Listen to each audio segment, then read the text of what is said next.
गरीबी से संघर्ष करती विधवा मां की प्रेरणादायक कहानी। प्रतापगढ़ की सच्ची घटना। उत्तर प्रदेश के प्रतापगढ़ जिले के एक छोटे से गांव की यह सच्ची कहानी है। एक विधवा महिला अपने 3 छोटे बच्चों के साथ जीवन बिता रही थी। उसके पति का देहांत हो चुका था और वह बेहद गरीब और लाचार थी। महिला मेहनत मजदूरी करके किसी तरह अपने बच्चों को पाल रही थी। 3 बच्चों में सबसे बड़ी बेटी काजल थी और उसके 2 छोटे बेटे रामू और श्यामू थे। समय के साथ काजल बड़ी होने लगी और अपनी सुंदरता के लिए जानी जाने लगी। जब वह 20 साल की हुई तो उसकी मां ने उसकी शादी प्रयागराज के एक छोटे से गांव के राकेश नामक युवक से तय कर दी। राकेश मुंबई में एक प्राइवेट कंपनी में काम करता था और 40,000 रुपये महीना कमाता था। राकेश और काजल की शादी हो गई और 5 सालों में उनके 3 बच्चे हुए, 2 बेटे और 1 बेटी। हालांकि उनकी छोटी बेटी गूंगी थी और बोल नहीं पाती थी।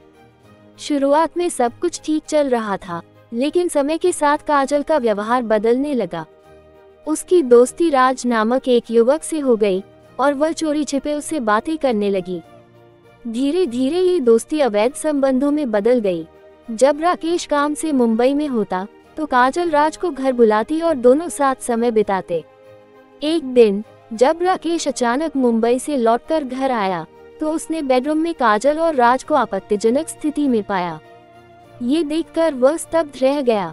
हालांकि अपने बच्चों की खातिर उसने काजल को घर से बाहर नहीं निकाला और उसे समझाकर घर में रहने दिया, लेकिन काजल ने अपनी हरकतें नहीं छोड़ी। एक दिन वह राज के साथ घर से भागकर दिल्ली चली गई। शुरू में राज ने उसका ख्याल रखा, लेकिन कुछ ही समय बाद उसने काजल को दुत्कार दिया और उससे कह दिया कि वह बदचलन है और अपने पति और बच्चों को छोड़कर आई है। ये सब सुनकर काजल टूट गई। आज काजल की हालत बहुत खराब है। वह दर दर की ठोकरें खा रही है और पागल जैसी बातें करती है। उसे भीख मांगकर अपना पेट भरना पड़ता है। उसकी बदचलनी ने न केवल उसकी जिंदगी बर्बाद कर दी, बल्कि उसके बच्चों को भी मां के बिना कर दिया। तारांकन ये कहानी एक सीख है।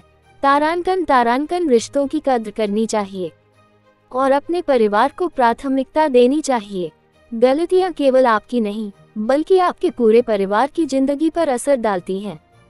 तारांकन आपकी राय। तारांकन ये कहानी आपको कैसी लगी?